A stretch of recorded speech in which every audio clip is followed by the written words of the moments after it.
ጤና ይስጥልን የተወደዳችሁና የተከበራችሁ የቦርከና ሚዲያ ቤተሰቦቻችን በዛሬው ዕለት አንድ ልዩ ፕሮግራም አሰናድተንላችኋል። ይህ ፕሮግራም በቅርቡ በደቡብ ኢትዮጵያ ክልል በጋሞ ዞን የተከሰተውን የመሬት መንሸራተት አደጋ ተከትሎ ብዙ ንጹሃን ዜጎች ህይወታቸው አልፏል። እንዲሁም ደግሞ የጠፉ ሰዎችና መዳረሻቸው ያልታወቀ ሰዎችም ቁጥር ብዙ እንደሆነ የተገለጸ ይገኛል። በአሁኑ ወቅት ቦርከና ከአካባቢው ባገኘው መረጃ መሰረት የሟቾች ቁጥር ወደ 100 መጠጋቱንና የጠፉ ሰዎች ቁጥር ደግሞ ከ100 መብለጡን ነዋሪዎቹ ለቦርከና ተናግረዋል። ይህንን በተመለከተ በአካባቢው የሚገኙ ነዋሪዎችን ያነጋገርን ሲሆን በተለይ ደግሞ ለአደጋው ቅርበት ባለበት አካባቢ የሚገኝን አንድ ወጣት አነጋግረናል። በተከታይ እናቀርብላችኋለን። አብራችሁን ቆዩ። አመሰግናለሁ። የመረጃ ምንጫችን ለቦርከና አስተያየቶን ለመስጠት ፈቃደኛ ስለሆነ ከልብ አመሰግናለሁ። እንደ አጠቃላይ በደቡብ ኢትዮጵያ ክልል በሚገኘው ጋሞ ዞን በጋጮ ባባ ወረዳ ሰሞኑን የመሬት መንሸራተት ያመጣ ጎርፍ አደጋ እንደተከሰተ ተገልጿል። ለዚህም እንግዲህ ከሳምንታት በፊት የጣለው ዝናብ አሁንም ድረስ የቀጠለው ዝናብ ምክንያት እንደሆነ ተገልጿል። እንደ አጠቃላይ በጋሞ ዞን የተለያዩ ወረዳዎች ናቸው በእርግጥ በአደጋው ተጠቂ የሆኑት።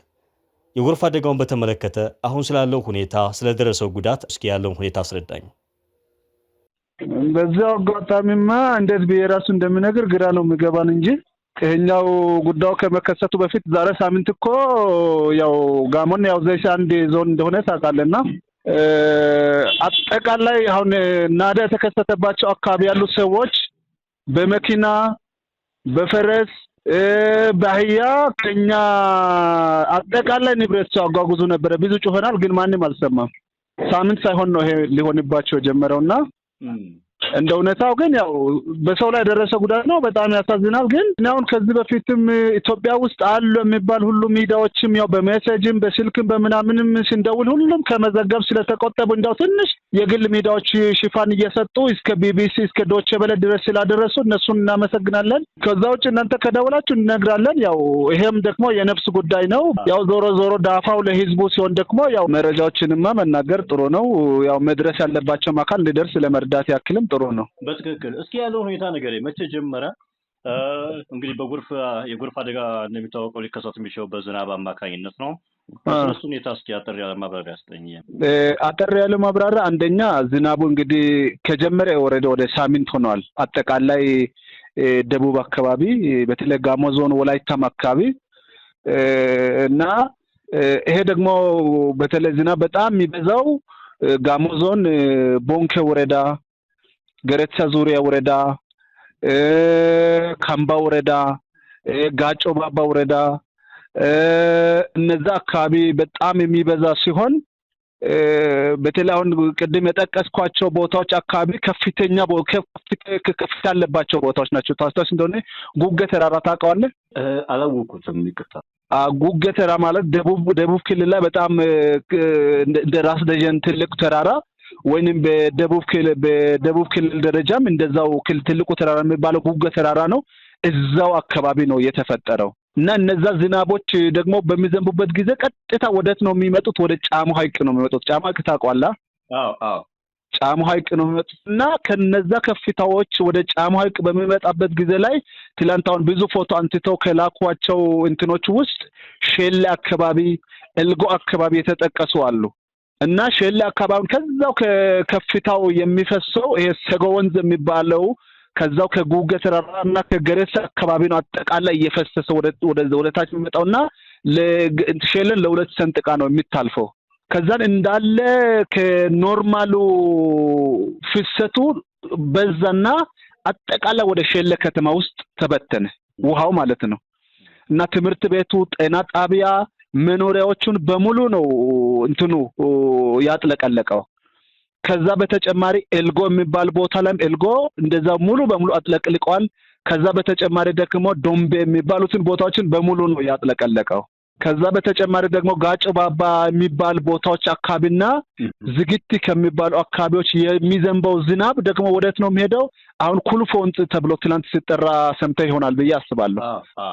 አርባ ምንጭን እንግዲህ ለሁለት አቋርጣ ነው የሚታልፈው። አርባ ምንጭ ዩኒቨርሲቲና ስቴዲየሙን መሃል ነው አቋርጣ የሚታልፈውና ኩልፎንት ከዛ ኩልፎንት ቀጥታ ልክ የአርባ ምንጭ ስቴዲየሙ አካባቢ እንደተሻገረ ከርብ አለች።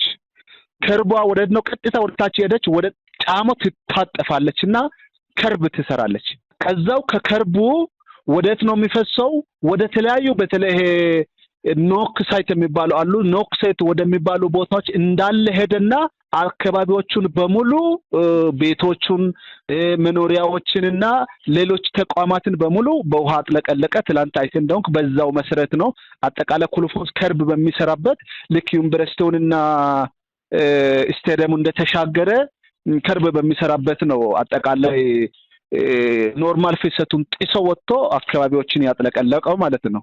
ለሳምንት ቆይቷል ነው ያልከኝ ባለስታሳት ዝናቡ ከጀመረ ሳምንት ኦሬዲ አልፎታል። ያው እንደምታውቀው የካቲት መጨረሻ አካባቢ ነው ኖርማል አሁን ጋሞ፣ ወላይታ፣ ደራሼ፣ ኮንሶ አካባቢ ዝናብ የሚመጣውና ከየካቲት 15 ጀምሮ ዘር ይዘራል። አሁን እኛ ጋር ዘር ተዘርቶ 2-3 ቅጠሎችን በቆሎ ኦሬዲ ያወጣ ነው። ጤፍም አሁን መሬት እየሸፈነ ነው። ምናልባት በዚህ አጋጣሚ ብንነግረኝ ፈልገው ምን ያክል ቀበሌዎች ጉዳት ደርሶባቸዋል በዚህ አደጋ በስም መጥቀስ ቢቻልና ምን ያክል ማህበረሰብ አሁን ተጎጂ ሆኗል በግምት የተፈናቀሉ ከዛም ባለፈው ደግሞ ህይወታቸው አልፏል የሚባለው እንግዲህ ወደ 100 እንደተጠጉ እየተገለጸ ነው። ወደ 100 እንደሚበልጡ እየተገለጸ ነውና ስለዚህ ያለ መረጃ ብትነግረኝ የተወሰነ ደስ ይለኛል። የተወሰነውን በቀበሌ ደረጃ በጣም ይበዛል።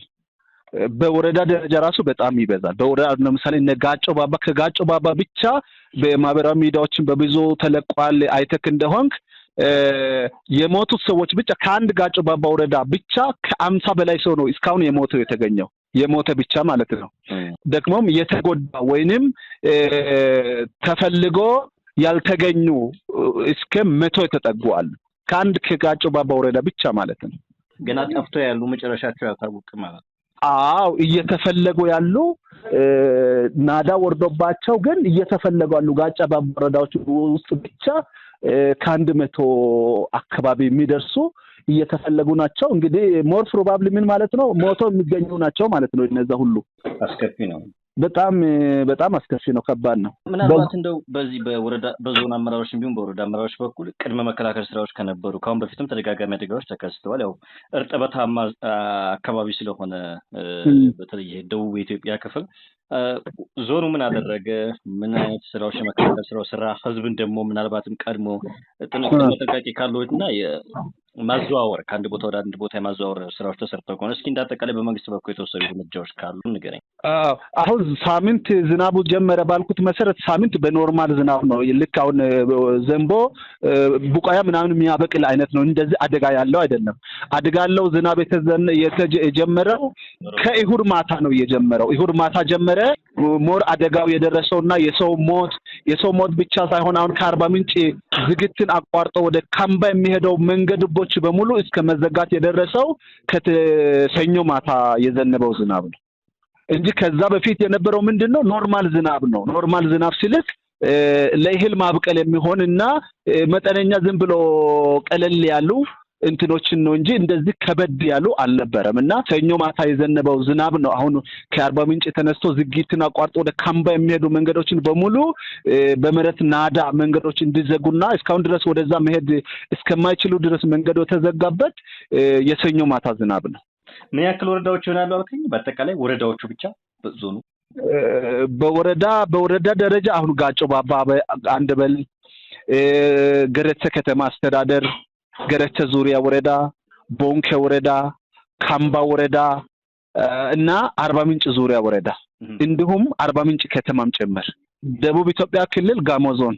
ቀደም ደግሞ የጠየቀኝ እስካሁን ምን ያክል የተደረጉ ነው ለሚባለው ያው ከትላንት ጀምሮ ነው ይሄ ሪፖርቱም መንገድ መዘጋትም የኦፊሻል መውጣት የመጀመሪያውና አሁን ዛሬ አይተ እንደሆነ አርባ ምንጭ ቅርንጫፍ ያለው ቀይ መስቀል አንዳንድ ነገሮችን ለምግብም ለመጠላነትም ደግሞ ይሄ ለማብሰያ ለምናምን የሚሆኑትን ቁሳቁሶችን ወደ ማጓጓዝ ውስጥ ገፍተዋል።